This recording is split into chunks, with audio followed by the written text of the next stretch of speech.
Hello students and welcome back to channel Siraj Shaikh the study. आज foreign currency का lecture number 4 होगा जिसमें हम कवर करेंगे नए points of foreign currency. Start करेंगे आज का क्लास।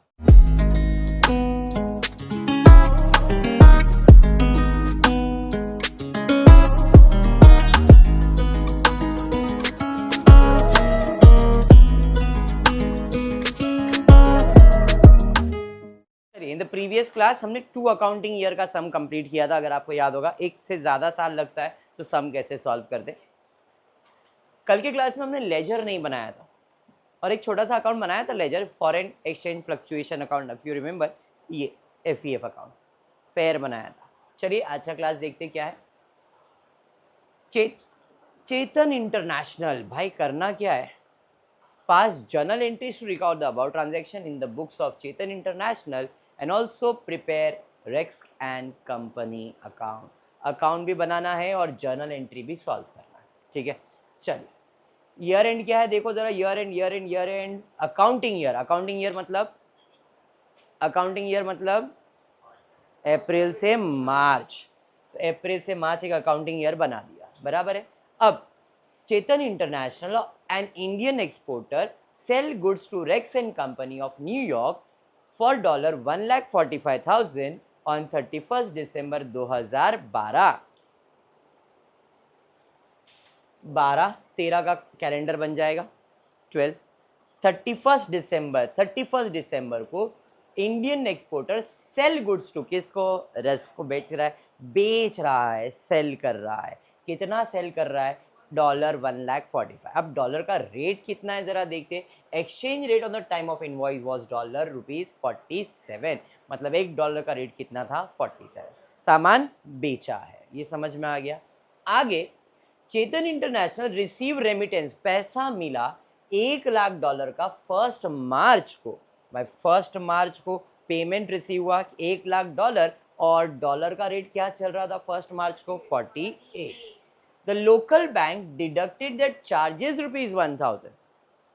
पैसा मिला, अब क्योंकि फॉरेन करेंसी तो पैसा तो बैंक में ही आएगा, तो बैंक ने कितना पैसा कट किया? 1,000। तो यहाँ पे मैंने लिखा है बैंक चार्जेस 1,000। अरे ये समझा है पक्का? चलिए बढ़ेंगे आगे। उसके बाद क्या दिया है? while crediting the amount in the account of Chetan India, the balance amount was paid by Rex on 10th April 2013। मतलब न्यू अकाउंटिंग ईयर में आ जाओगे। जब भी न्यू अकाउंटिंग ईयर में जाओगे तो हमेशा याद रखो 31 मार्च का एक्सचेंज रेट रहना ही चाहिए। भाई एक्सचेंज रेट, यस 31 मार्च का एक्सचेंज रेट है, कितना है? 46.5। ये समझा।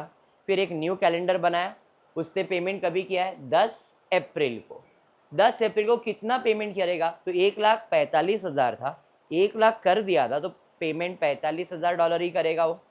अरे हाँ, अब $45,000 कर रहा था 10 अप्रैल को। The date on which exchange rate कितना था? 46। और उस दिन बैंक ने फिर से बैंक चार्जेस कट किया। लोकल बैंक कितना डेबिट कर रहा है? 200 रुपये। तो बैंक चार्जेस कितना? 200 रुपये। वर्किंग समझ में आ गया। पहला सेल्स किया, पेमेंट $1,00,000, डॉलर का रेट 48, बैंक चार्जेस। साल खत्म हुआ, डॉलर का रेट। नए साल में हमने बैलेंस पेमेंट किया इतने में और बैंक चार्जेस। और कुछ है क्या? नहीं। पक्का? चलिए जर्नल एंट्री पे जाते हैं। एंट्री नंबर 1 क्या आएगा? सेल किया है, किसको? रेक्स को सेल किया है, मतलब सामान जाएगा किसके पास? रेक्स कंपनी के पास। कितना सेल किया है? तो फटाफट से कैलकुलेटर निकालेंगे। चलो 1,45,000 इंटू 47। कोई नहीं बोलेगा। 1,45,000 इंटू 47, 68,15,000। समझ में आया खुशबू? Very good. आगे बढ़। अब सेल किया तो क्या होगा? पैसा सेल किया तो पैसा, एक्सपोर्ट किया है ना। एक मिनट, हमने सामान बेचा है तो पैसा जाएगा ना। कैसे? अच्छा क्यों आएगा पैसा? अरे मुंह मत बना, बोल। अरे सामान जाएगा तो पैसा, तो ऐसा बोल सर, सामान जाएगा तो पैसा आएगा ही ना। समझ में आया? तो जब भी सेल्स करोगे तो पैसा आएगा। अब पैसा आएगा मतलब पैसा मिला 1 लाख डॉलर, डॉलर का रेट क्या चल रहा है 48, तो कितना पैसा आएगा 48 लाख। एंट्री क्या आएगा कैश अकाउंट डेबिट, किसने दिया रहेगा रेक्स कंपनी ने। कितना दिया रहेगा 1 लाख के ऊपर 48 मतलब 48 लाख रुपीस दिया रहेगा उसने। लेकिन बैंक ने मुझे 48 लाख दिया क्या, क्यों? बैंक ने बोला भाई तू दुबई से पैसा मंगा रहा है, ठीक है एक काम कर 1000 रुपया कट करेंगे हम लोग। तो बैंक ने अपने से चार्जेस लिया, अब मेरे लिए तो एक्सपेंस है ना, जो भी एक्सपेंस है वो डेबिट, तो बैंक चार्जेस अकाउंट डेबिट किया, कितना 1000 रुपया। तो 48 लाख में से 1000 बैंक ने काट लिया, तो मेरे अकाउंट में कितना पैसा आएगा 47,99,000, 47,99,000। एंट्री समझ में आ गया। अभी क्या आगे बढ़ेंगे, नहीं प्रॉफिट एंड लॉस। जब भी पेमेंट करोगे या रिसीव करोगे तो प्रॉफिट एंड लॉस। सामान कितने में बेचा था, पैसा कितना आ रहा है, फायदा कि नुकसान, फायदा कि नुकसान। 47 में सामान बेचा था बट पेमेंट 48 आया, फायदा कि नुकसान। कितना फायदा है $1 का, 1 लाख डॉलर पे ही, तो 1 लाख का प्रॉफिट। जो भी प्रॉफिट है वो एफईएफ में क्या हो जाएगा क्रेडिट, डेबिट में किसके वजह से कंपनी के वजह से, रेक्स कंपनी में कितना 1 लाख 1 लाख। अरे समझ में आया, पक्का समझा। बढ़ेंगे आगे, उसके बाद सर साल खत्म, साल खत्म तो 31 मार्च क्या करेंगे, अज्यूम करेंगे, क्या अज्यूम करेंगे कि हमने पेमेंट किया, कितना पेमेंट किया 45। तो अगर 45 का पेमेंट करते तो डॉलर का रेट क्या चल रहा है 46.5, आपने बेचा कितने में था 47 में बेचा था, और अगर पैसा मिलता तो 46.5 पे मिलता, मतलब 50 पैसे कम मिलता, लॉस होता कितने डॉलर पे 45, तो 45 इंटू 0.5 22,500, वेरी गुड, तो 22,500 का लॉस होता। जो भी लॉस होता एफईएफ में डेबिट टू रेक्सन कंपनी 22,500 22,500। साल खत्म हो गया, अब क्या करोगे, रफ में ये बनाओगे, क्या ढूंढोगे एफईएफ एफईएफ एफईएफ, क्रेडिट में है कितना 1 लाख, भाई क्रेडिट में 1 लाख, एफईएफ डेबिट में 22,500, और कुछ है क्या इस साल, नहीं। कौन सा साइड ज्यादा है 1 लाख, 1 लाख में से 22,500 77,500 कौन से साइड पे है डेबिट, एफईएफ क्या हो जाएगा डेबिट, कहाँ जाएगा प्रॉफिट एंड लॉस। साल खत्म, ट्रांजैक्शन खत्म, समझ में आ गया ये। अब नए साल में जाएंगे, तो नए साल में अप्रैल में क्या किया, पेमेंट किया या मिला, मिलेगा क्योंकि बेचा है तो पैसा आएगा। एंट्री है कैश अकाउंट डेबिट टू कौन देगा, रेक्स कंपनी। कितना दे रहा है भाई $45,000 पे 46 दे रहा है, तो कितना आ रहा है देखो 45 इंटू 46 20 लाख, भाई 20,70,000 लेने का था। बैंक ने क्या बोला, भाई पैसा मंगा रहा है हम चार्जेस कट करेंगे, कितना 200 रुपया, तो एक्सपेंस है तो बैंक चार्जेस अकाउंट डेबिट कितना 200, तो 20,70,000 में से 200 कट हो गया तो 20,69,800 आ जाएगा। समझ में आया, फायदा या नुकसान। सामान कितने में बेचा था, अब साल बदल गया तो बेचने और खरीदने का भाव भी बदल जाता है, जो ईयर एंड का रेट रहता है वही अपना बेचना या खरीदना होगा। तो यहाँ पे बेचा था 47, नहीं कितने में बेचा था 46.5, पेमेंट कितना आया 46, अभी भी आधा पैसा कम मिला है 50 पैसे, तो लॉस तो फिर से 22,500 का लॉस हो गया। लॉस है तो एफईएफ अकाउंट डेबिट टू रेक्स 22,500 22,500 खत्म। ये था जर्नल एंट्री।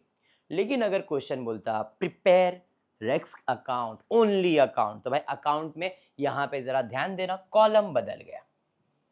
ट्रांजैक्शन बहुत सिंपल है, आप पोस्टिंग वगैरह सब कर लोगे, लेकिन कॉलम्स क्या बनेगा, रेक्स कौन है जिसको सामान बेचा है, बराबर है, तो उसका अकाउंट बनाओगे, डेट पर्टिकुलर कितना डॉलर एक्सपोर्ट या इंपोर्ट किया है वो, डॉलर का रेट क्या है और कॉस्ट, ये हो गया debit side, same date particular US dollar rate and cost.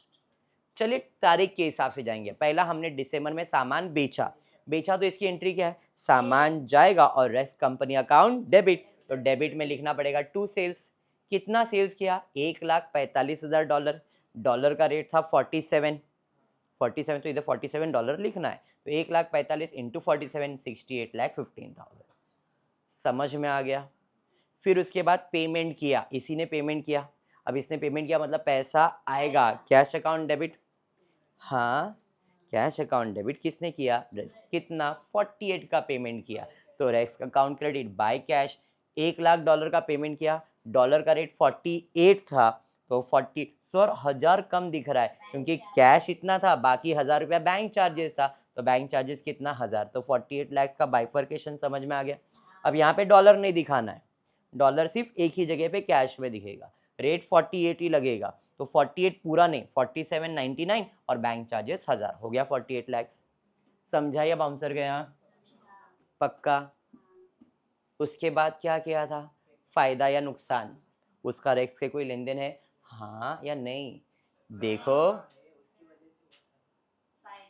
Exchange different balance के ऊपर हम लोग निकालते ना रेक्स कंपनी का, अगर देते तो फायदा या नुकसान होता, तो यहाँ पे अपने को नुकसान हो रहा था, कितना 1,00,000, अरे समझा ना क्या बोल रहा हूँ, वापस समझो, हमने जब पेमेंट किया तो मुझे फायदा या नुकसान हुआ था, कितना फायदा नुकसान हुआ था 1,00,000 का, जो भी फायदा फायदा हुआ था, तो इधर क्रेडिट, तो रेक्स का अकाउंट क्या करना है डेबिट, तो रेक्स का अकाउंट डेबिट एफईएफ कितना 1,00,000 पेमेंट किया था। अब बैलेंस पे आते, बैलेंस जब आएगा तुम्हारे पास तो किधर इतना अपने को नुकसान हो गया, तो एफईएफ डेबिट और रेक्स कंपनी अकाउंट क्रेडिट, कितने का नुकसान हुआ 22,500। अभी समझ में आया, तो ये हो गया तुम्हारा फर्स्ट ईयर का ट्रांजैक्शन, अंडरस्टूड, एंट्री समझ में आया। अब टोटल मारेंगे, कौन सा साइड ज़्यादा है सर, यही ज़्यादा है, 69,15,000 डॉलर सेम रहेगा, बैलेंस डॉलर में आएगा 45 और इधर माइनस करो 20,92,500, समझा ये, उधर का क्लोजिंग है तो इधर का ओपनिंग बन जाएगा, उस साल का क्लोजिंग तो नए साल का अप्रैल, इसका डेट, इसका 31 मार्च, समझा। अब न्यू एकेडमिक ईयर में आए तो हमने पेमेंट किया है, पेमेंट किया मतलब कैश अकाउंट डेबिट और रेक्स का अकाउंट क्रेडिट, तो बाय कैश और बैंक, कितना पेमेंट किया है $45,000 पे 46 का पेमेंट किया है, तो आपने देखा रहेगा हमने इसको पेमेंट किया है 20,70,000, लेकिन उसमें 200 रुपया बैंक चार्जेस और बाकी है, तो यहाँ पे 20,70,000 नहीं, बैंक चार्जेस 200 कट हो जाएगा, समझ में आ गया। फायदा हुआ कि नुकसान, सर नुकसान हुआ, नुकसान हुआ तो फॉरेन करेंसी डेबिट और रेक्स कंपनी अकाउंट क्रेडिट हो गया, समझ में आ गया। अब सारा पेमेंट डन है तो ये प्रॉब्लम क्या हो जाना चाहिए, टैली होना चाहिए, तो क्लोज करके देखो 20,92,000 20,92,000, बैलेंस डॉलर का आएगा क्या, नहीं, ये था आपका अकाउंट। कल एफईएफ फेयर बनाया, आज रेक्स कंपनी फेयर बनाया, सम क्लियर है पक्का। बढ़ेंगे नेक्स्ट, उसके बाद क्या है, you are required to pass journal entries to record the about transaction, prepare FEF account in the books of Godrej limited for the year ended 31 March, मतलब जर्नल एंट्री और रेक्स कंपनी एफईएफ अकाउंट बनाना है, year and क्या है मार्च, तो अप्रैल से मार्च का calendar बना दिया। Godrej industry limited exported refrigerator and receive the amount as under, जरा ध्यान देंगे, एकदम इंपॉर्टेंट है, क्यों, क्योंकि इधर ना एक सेलर या एक बायर नहीं है, इसके लिए बोल रहा हूं। Godrej industry limited exported, exported मतलब सामान बेचा, इंपोर्टेड मतलब सामान खरीदा, गोदरेज ने एक्सपोर्ट किया refrigerator and receive amount as under, sales transaction 5 जनवरी को कनाडा में $10,000 का सामान बेचा at an exchange rate of 41। Second, 7 जनवरी को जर्मनी को सामान बेचा $20,000 का, डॉलर का रेट था 41, इसके पहले सिंगल सेलर आता था, यहाँ पे डबल हो गए, कनाडा को भी बेचा है जर्मनी को भी बेचा है, बराबर है, कनाडा को $10,000, जर्मनी को $20,000 का सेल किया है। आगे दिया रिसिप्ट, पहले ये बेचा अब रिसिप्ट हुआ, 5 फेब को कनाडा से कितना डॉलर रिसीव हुआ 6,000, डॉलर का रेट कितना है 42। 10 फेब को जर्मनी के पास से कितना मिला 6,000, डॉलर का रेट है 43।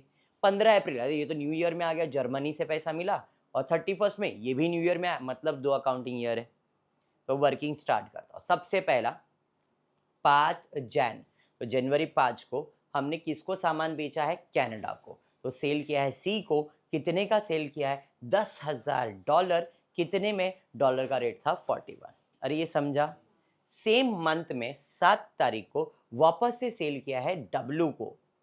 कितने का सेल किया है? $20,000 और डॉलर का रेट कितना है? 41। समझा क्या है? उसके बाद रिसिप्ट हुआ 5 फेब को। 5 फेब को पेमेंट रिसीव हुआ किसके पास से? तो पेमेंट रिसीव हुआ है कनाडा के पास से। कितना पेमेंट रिसीव हुआ है? $6,000 और डॉलर का रेट क्या चल रहा था? 42। समझाइए। फिर 5 फेब के बाद 10 फेब सेम मंथ में वापस से पेमेंट मिला है डब्लू के पास से $6,000 और डॉलर का रेट क्या चल रहा है? 43। अरे ये समझ में आया क्या? उसके बाद साल खत्म होगा, नेक्स्ट ईयर में आएगा। तो ईयर एंड पे रेट चाहिए तो 31 का रेट दिया है क्या? एक्सचेंज रेट यूएस डॉलर 31 मार्च एक्सचेंज रेट कितना है? 44। समझा? न्यू एकेडमिक ईयर में आ गए। 15 अप्रैल को जर्मनी ने कितना डॉलर पे किया? 14,000। तो 15 अप्रैल को जर्मनी के पास से 14,000 आया और ये कितना हो गया? 42। 31 मई को सी के पास से पेमेंट आया। कितना पेमेंट आया है भाई? $4,000 और डॉलर का रेट कितना है? 44। वर्किंग क्लियर हुआ? वर्किंग क्लियर है। चलिए अब एंट्रीज पे जाते हैं। एंट्री नंबर 1 डेट वाइज पहले इसको सेल्स करेंगे, फिर इधर सेल्स करेंगे, फिर इसका पेमेंट एक्सचेंज डिफरेंट, इसका पेमेंट एक्सचेंज डिफरेंट, फिर यहाँ पे 2 एक्सचेंज डिफरेंट निकालेंगे, एक इसका पेंडिंग का और इसका पेंडिंग का, एंड देन न्यू ईयर में जाके payment receive exchange different, payment receive exchange different. समझा सम कैसे सॉल्व होगा? चलिए सबसे पहला हमने सी को बेचा है। बेचा है मतलब सामान जाएगा। किसको बेचा है? सी को। तो एंट्री है C of Canada account debit to sales account.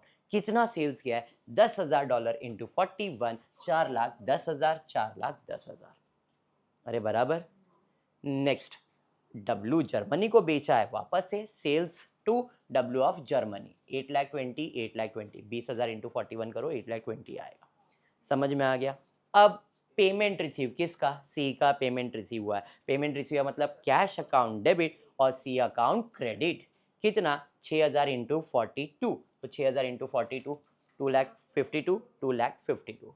अब देखो फायदा हुआ या नुकसान। सी को जब सामान बेचा था डॉलर का रेट क्या था? 41। अब सी ने पेमेंट किया तो डॉलर का रेट क्या है? 42। $1 ज़्यादा हो गया ना, तो 6,000 पे $1 मतलब 6,000 का फायदा हो गया। फायदा हो गया तो एफ क्या हो जाएगा? क्रेडिट। डेबिट में सी अकाउंट हो जाएगा कितना? 6,000, 6,000। समझा भाई? ये हो गया। फिर से पेमेंट हुआ, तारीख फेब है, डेट याद से बराबर से डालना डेट। 10 फेब को फिर से पेमेंट रिसीव होगा cash account debit to W account. कितना? 6,000 इंटू 43, 6,000 इंटू 43।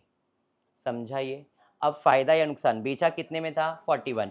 पेमेंट कितना आया? 43 मतलब $2 ज़्यादा आया। तो 6,000 को इंटू 2 12,000 का प्रॉफिट हुआ। एफ क्रेडिट और डब्ल्यू अकाउंट डेबिट। समझा ये? साल खत्म हो रहा है तो भाई क्या सी का पूरा पेमेंट आया था क्या? नहीं। 10,000 था, 6,000 आया मतलब 4,000 पेंडिंग है सी का। 20,000 में से 6,000 आया तो 14,000 पेंडिंग है। दिख रहा है? तो एक एक करके सॉल्व करते हैं। अभी लोग ने पहला कौन सा सॉल्व किया? डब्लू का सॉल्व किया। चलो डब्लू करते हैं। डब्लू का 14,000 पेंडिंग है। जब मैंने सामान बेचा था तो डॉलर का रेट क्या था? 41। आज अगर पेमेंट रिसीव हो जाता तो डॉलर का रेट क्या है? 44। मतलब फायदा होता कि नुकसान? 41 में, अच्छा डब्लू का चल रहा है ना, 41 में बेचा था, पेमेंट अगर कर देता तो डॉलर का रेट क्या चल रहा है? 44। तो मुझे फायदा होता कि नुकसान? कितना डॉलर का? $3 का प्रॉफिट होता। कितने डॉलर पे? 14,000। तो 14,000 डब्लू का 14,000 है ना पेंडिंग, तो 14,000 पे $3 का प्रॉफिट होता मतलब 42,000 का प्रॉफिट होता। प्रॉफिट होता तो एफ क्रेडिट और डब्लू अकाउंट डेबिट 42,000, 42,000। समझा? अब सी के पास जाते। कितना पेंडिंग है? 4,000। बेचा कितने में था? 41। पेमेंट आता तो 44 मतलब $3 का प्रॉफिट ही होता। प्रॉफिट होता तो वापस से एफ क्रेडिट और सी अकाउंट डेबिट। कितने डॉलर पे? 4,000 पे 3 मतलब 12,000। अभी समझ में आ गया? साल खत्म होगा तो क्या करेंगे? एफ ढूंढेंगे भाई। एफ भाई क्रेडिट में 6,000। अरे हाँ, एफ क्रेडिट में 12,000। एफ क्रेडिट में 42,000, क्रेडिट में 12,000। अरे ये समझा? टोटल मारेंगे, टोटल ले लेंगे इस साइड का 72, बैलेंस आएगा 72 डेबिट साइड पे। तो एंट्री है F account debit to profit and loss 72, 72। साल खत्म। समझा ये? पक्का? अब ये मैंने एफ रफ में बनाया, ये अपने को फेयर में बनाने बोला है। रफ बना है, फेयर में ही बनाऊंगा, शायद इधर जगह है तो इधर ही बना दूंगा, बट ये रफ में बना है। फेयर कैसे बनाते बता दिया है। आगे न्यू ईयर में जाएंगे तो वापस से पैसा आएगा, कैश अकाउंट डेबिट कौन देने वाला है भाई, किससे पैसा मिला है, डब्लू से, तो टू डब्लू। कितना पैसा आया है, 14,000 इंटू 42 करेंगे, 5,88,000, 5,88,000, ठीक है, कॉमा में गड़बड़ है, बाकी सेम अमाउंट है, 5,88,000, 5,88,000। फायदा या नुकसान, बेचा कितने में था, पैसा कितना आया, क्योंकि रेट बदल जाएगा, बेचा था 44 में, पेमेंट आया 42, $2 कम आया, तो 14,000 पे $2 मतलब 28,000 का लॉस हो गया। लॉस है तो एफ डेबिट टू डब्लू, 28। अरे ये समझ में आ गया। हाँ, अब सी के पास जाएंगे, इसने भी पेमेंट किया है, cash account debit to C account, कितना पेमेंट किया है, 44, तो 44 इंटू 4,000, 176। मुझे बताओ फायदा या नुकसान, बेचा भी 44 में, नो प्रॉफिट नो लॉस, समझ में आ गया। तो कोई एक्सचेंज डिफरेंस का आएगा क्या, नहीं। फेयर में एक्सचेंज डिफरेंस बनाया, जो फर्स्ट ईयर वाला था सब क्रेडिट था, ये 6,000 किसके लिए था, 6,000 सी का था, 12,000 किसका था, तो 12,000 डब्लू के लिए था, तो इधर वही लिखना है, by C account, by W account, W account, C account, ये सब अमाउंट। फर्स्ट ईयर का टोटल किया 72 डाला, सेकेंड ईयर का बनाया नहीं है, सेकेंड ईयर में सिर्फ एक ही है तो वो कंप्लीट नहीं है, इसलिए उसको बनाने की ज़रूरत नहीं है। एंट्री समझ में आ गया, पक्का। ये है आपका एफ अकाउंट, कर सकते हो। चलो तो फिर आज का क्लास इतना ही रहेगा। होपफुली वीडियो पसंद आया तो प्लीज़ वीडियो को लाइक कर देना, फ्रेंड्स ग्रुप में शेयर करना, चैनल को सब्सक्राइब करना। Thank you for watching the video.